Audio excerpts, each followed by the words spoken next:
La clé des songes ou dialogue avec le bon Dieu d'Alexandre Grothendieck.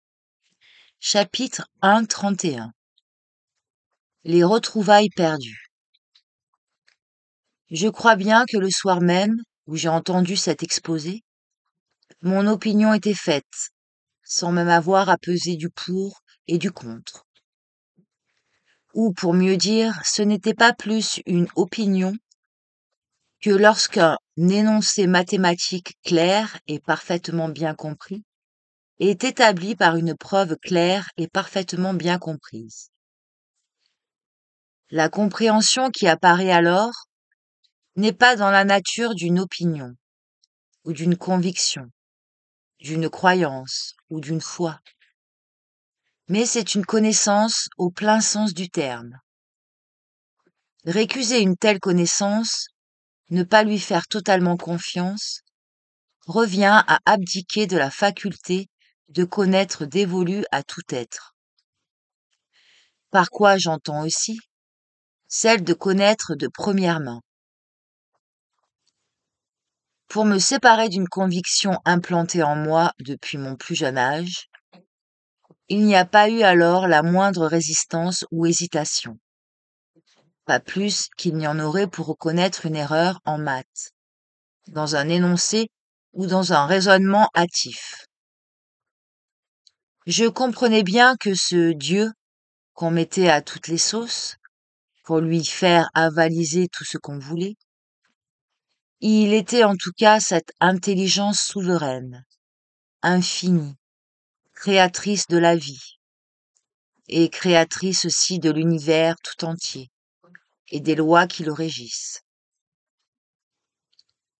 Alors que je me disais athée jusqu'à là, me voilà donc soudain changé de catégorie.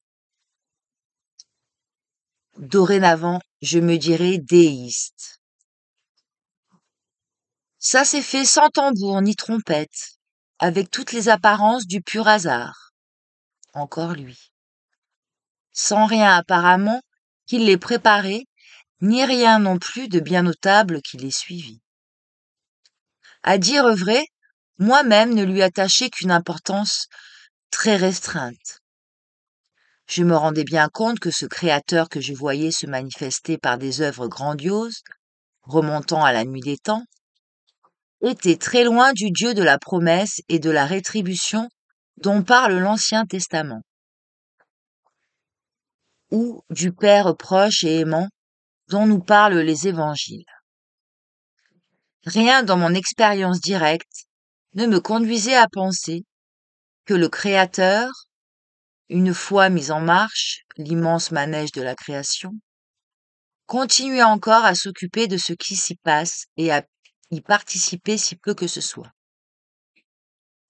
Je ne voyais aucun lien direct entre ma vie telle qu'elle s'écoulait au jour le jour ou celle des gens que je connaissais, et une volonté divine ou des desseins divins. Je ne percevais aucun signe d'une intervention de Dieu dans le présent. Il faut bien dire que je n'en cherchais pas. La question ne m'intriguait pas assez pour songer seulement à interroger Monsieur Friedel sur sa propre expérience et sur ses éventuelles observations à ce sujet. Je n'ai pas même dû juger qu'il valait la peine de lui signaler que son exposé avait fait mouche, tant la chose me paraissait de peu de conséquence. C'était, en somme, comme si j'avais décidé d'avance que ma vie intérieure et mon évolution spirituelle n'en seraient pas affectées. C'est de cette façon, me semble-t-il maintenant, que le conditionnement idéologique me venant de mes parents a pris sa revanche sur le revers qu'il venait apparemment d'essuyer. Par ce propos délibéré catégorique, que la découverte que je venais de faire était de peu de conséquence pour moi, qu'elle ne me concernait pas vraiment. À vrai dire, dès avant cette période, ma juvénile curiosité s'était déjà détournée du monde, des hommes. si inquiétant à force d'être décevant et de se soustraire à toute compréhension raisonnée. Pour se tourner vers la connaissance exacte des sciences, ou du moins j'avais l'impression de marcher sur un terrain solide et qui faisait l'accord des esprits.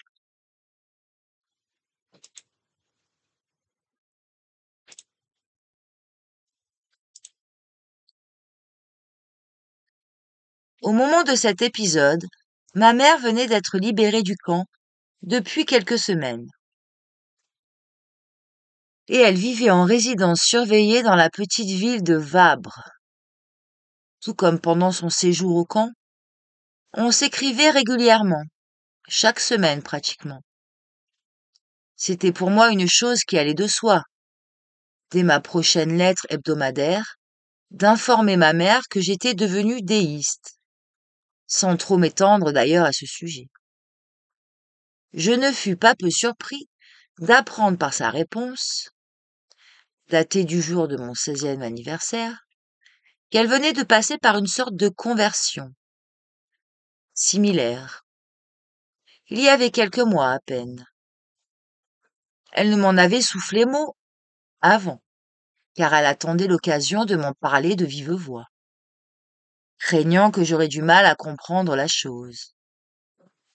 Elle était sans doute la dernière chez qui je me serais attendue à un tel virage.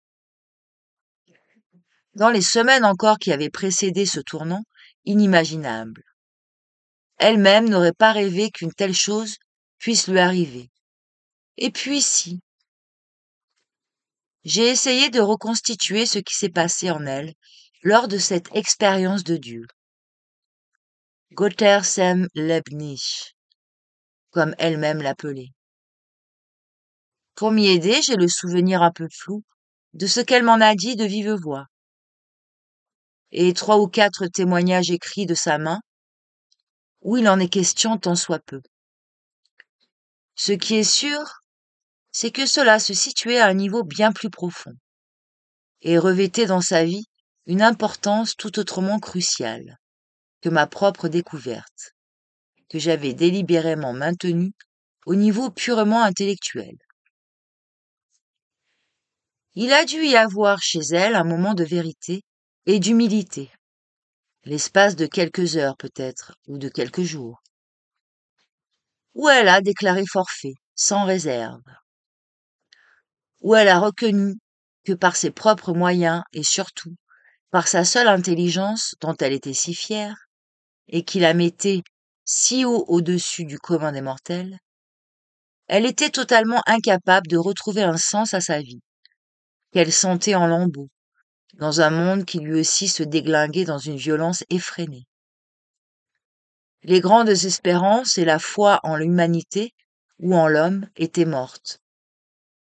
Mais surtout, sa propre superbe s'était usée. Elle a dû entrevoir alors que ce n'était pas seulement les autres, mais bien elle-même qui avait failli à sa foi. Que si sa vie avait connu tant de ruines, qu'elle n'arrivait plus, en dépit de tous ses efforts, à se cacher tout à fait, elle-même n'y était pas étrangère. Tout au long des longues et douloureuses 7 années écoulées, depuis sa propre débâcle idéologique, irrésistiblement déclenchée par la débâcle des espoirs révolutionnaires en Espagne.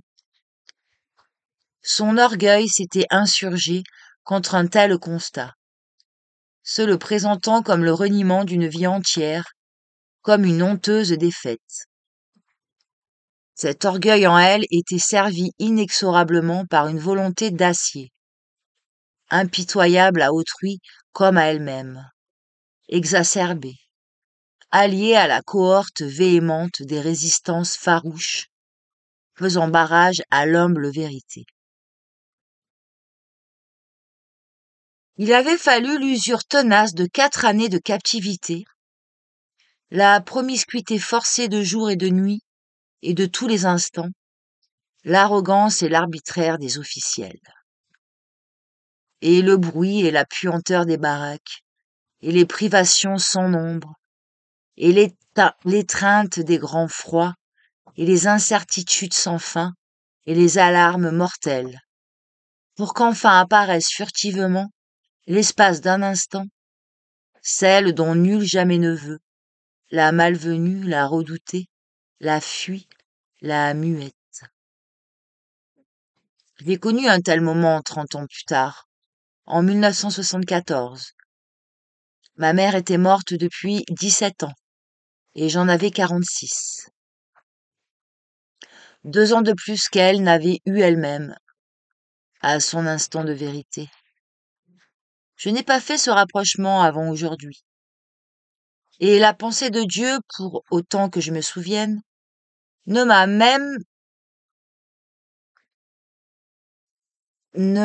pas même frôlé alors. C'est sans doute parce que jamais encore je n'avais eu vraiment le sentiment du divin, celui d'une véritable présence de Dieu qui aurait pu alors se rappeler à mon souvenir, et me rappeler ou me suggérer en même temps, à côté du constat sans réserve de ma défaillance foncière, la présence d'une réalité spirituelle immuable, d'une source permanente de vérité, d'amour, dont la seule existence compense ou rachète, ou supplée de quelque mystérieuse façon à toute défaillance humblement reconnue, sans feinte ni esquive. Ou peut-être simplement, dans un cas, Dieu a choisi de se faire connaître par son nom à celle qu'il avait déjà connue tant soit peu dans son enfance, pour ensuite l'oublier, alors que dans un autre, il a choisi de se taire. Cela n'a pas empêché pour autant qu'un travail intérieur se déclenche, alors, et se poursuive, si modeste soit-il, qui a contribué sûrement à préparer les percées décisives qui devaient s'accomplir 2 ans plus tard, et dont j'ai parlé ailleurs. Mais au moment dont je parle, quand ma mère m'a parlé du sens qu'avaient pour elle ses retrouvailles avec Dieu, j'étais bien loin d'avoir la maturité nécessaire pour sentir de quoi il retournait. Ce qui était clair, c'est que ce n'était pas du tout du même ordre que ma découverte éclair. Classée à peine l'avais-je faite.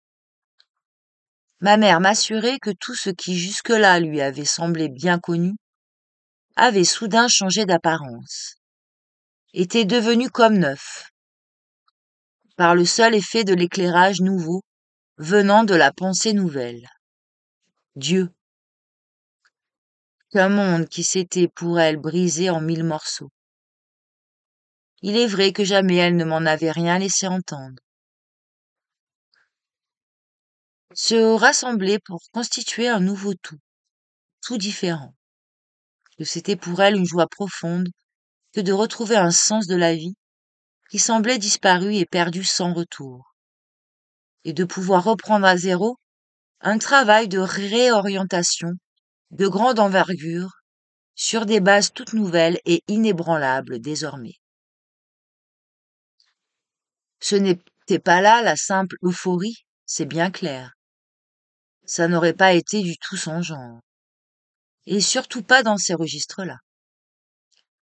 Et c'est là une chose aussi dont je n'aurais pas manqué de m'apercevoir, d'en ressentir un malaise. D'ailleurs, maintenant que j'en rends compte, ces paroles de ma mère, reprises de l'aide de ses lettres, font entrer en résonance ma propre expérience de Dieu toute récente. C'est même frappant à quel point elle s'y applique presque textuellement. Cela me confirme encore dans mon impression, car ces choses-là, on les vit et on ne les invente pas. Ces retrouvailles avec Dieu avaient bel et bien eu lieu. Elles étaient véritables, et elles lui offraient une chance exceptionnelle, comme elle n'en a pas eu, de semblable dans sa vie, pour sauter le pas, pour se renouveler. Mais cette chance inouïe, elle ne l'a pas saisie. Ce renouvellement qu'elle croyait déjà accompli sur l'heure, n'a jamais eu lieu. Il restait devant elle comme une tâche à accomplir et jamais accomplie. Une tâche qu'elle a obstinément éludée jusqu'à la fin de sa vie. Pour tout dire, dans le ton de la première lettre déjà où elle me parle de ce tournant, et dans une autre 15 jours après, on voit qu'elle avait eu le temps de se ressaisir. Il n'y a trace d'une remise en cause d'elle-même qui aurait eu lieu, aucune allusion à des faillites ou des défaillances de son cru. Bien au contraire. Elle constate avec satisfaction que toutes les lois spirituelles qu'elle découvre à présent, dans une lumière nouvelle, leur étaient au fond déjà bien connues toute leur vie, à elle et à mon père, que c'est bien selon les préceptes évangéliques qu'ils avaient eux-mêmes toujours vécu, et reconnu comme valables les lois posées dans la Bible. Tout ça avait été certes fière allure, et n'avait rien pour choquer ou décevoir, ou seulement susciter réflexion, ou retenir l'attention chez son fils, qui avait pour elle une admiration sans borne. Ça faisait même longtemps que ce genre de choses au sujet de mon incomparable mère allait de soi. Avant, c'étaient les hauts idéaux anarchistes, dont elle était l'incarnation bien sentie. Maintenant, c'étaient les enseignements du Christ. Quoi pas. S'il fallait juger par ce ton-là, j'aurais tout lieu de douter du sérieux de cette lumière nouvelle, et de l'expérience dont elle parlait. Le fait est que dans ses façons de parler, de sentir et de faire, elle n'avait pas changé d'un poil. Elle n'avait pas à s'inquiéter à mon sujet, que j'allais plus la reconnaître. Mais j'ai encore une longue lettre d'elle, écrite 6 ans plus tard, en 1950, adressée à l'ancien pasteur qui m'avait recueilli. Elle a dû se sentir plus à l'aise avec lui, pour faire entrevoir un autre aspect de son expérience, qu'elle avait avec moi passé sous silence. Elle y parle de l'incapacité foncière des hommes d'aimer véritablement, mis à part un nombre infime, tel que lui-même ou Gandhi, dont elle admet sans réserve ne pas faire partie. Ce n'était sûrement pas une improvisation, venue là sous l'inspiration du moment, mais bien un reflet très atténué de ce qui s'était véritablement passé en elle au moment de ses retrouvailles. Elle a dû faire alors le constat de l'absence de véritable amour dans sa vie, comme j'ai été amenée à le faire moi-même, pour ma propre vie, 30 ans plus tard. C'est un tel constat seulement qui faisait de ce moment un instant de vérité, un instant où la voix de Dieu pouvait être entendue et reconnue.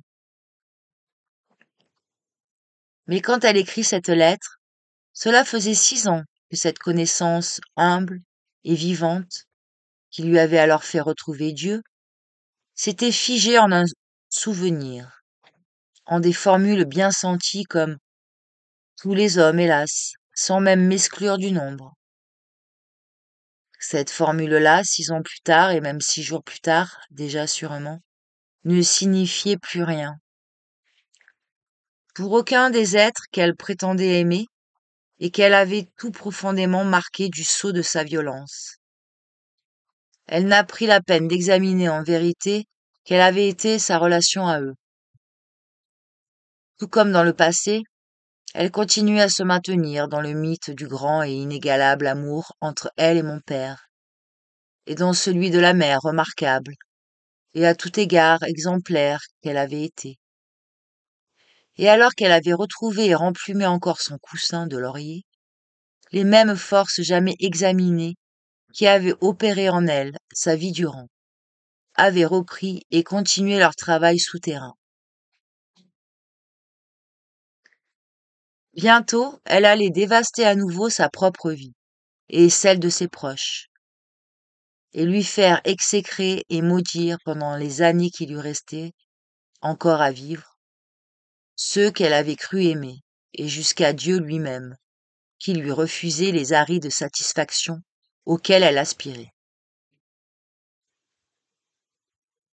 Ainsi, j'ai eu le privilège de voir de tout près qu'une expérience de Dieu si authentique et bouleversante, ou exaltante soit-elle, quand elle n'impulse et n'alimente un travail intérieur, patient et durable, pour prendre connaissance humblement de soi-même et de sa vie, et des illusions, des mensonges, de la violence cachée qui la traverse et la pénètre de toutes parts, aussi profondément et tenacement que des racines de chien-dent.